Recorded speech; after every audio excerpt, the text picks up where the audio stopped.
Hey spice lovers, it's Steve the Lazy Scientist, and today I'm going to show you how to make celeriac chips. It's British celeriac season at the moment, so you should be able to get these in most of your local grocers, and they're absolutely wonderful. This has got to be my favourite root vegetable. It's absolutely delicious, has kind of a mild celery flavour, but really makes an interesting kind of accompaniment to any meal. So let's go. Okay, so the best way to prepare celeriac is to take off the bottom so you've got a nice flat edge to work with, and then what I'm going to do is I'm going to carefully chop this, cut this into kind of, I suppose, 3/4 inch slices. And now a lot of you might be saying, why haven't you peeled it first? Well, there's because I'm going to peel it afterwards because it's much easier to do so. So let's get this cut. Lovely. And then now, because we've got these lovely slices, they are really easy to peel and take off that outer layer. So much easier than trying to do it when they're in full slices. Good tip, eh? So now you've got your lovely peeled segments, and what I want to do is I want to turn them into fry-sized pieces. So really simple, just cut them about 1/2 centimetre into slices like this, and then once you've done the whole thing, take a few slices,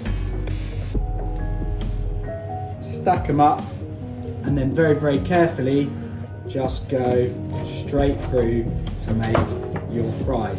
Now, I will say, don't worry too much if they're slightly different shapes and sizes, that really doesn't matter. So let's do the rest of them. I've got my celeriac chips into a bowl. Now I'm going to do is add some seasoning to them. So here we go, some olive oil. Mine's frozen because it is super cold in my pantry. Let's get some of that in there, if it's going to even come out.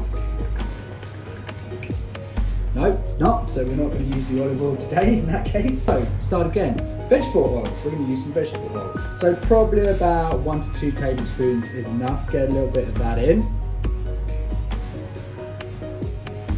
Nice little drizzle. And then just give them a mix so they're nice and coated all over in the oil. Lovely. Next up, a bit of pepper.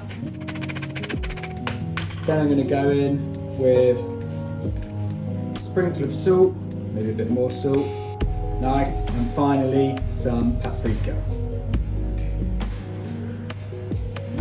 Give that a toss to make sure they're all nice and covered. Brilliant. And then we're going to get them in the oven at about 200 degrees C for 25 minutes. Been about 25-30 minutes, probably close to 30 minutes. So I'm going to take them out and let's have a quick look at them.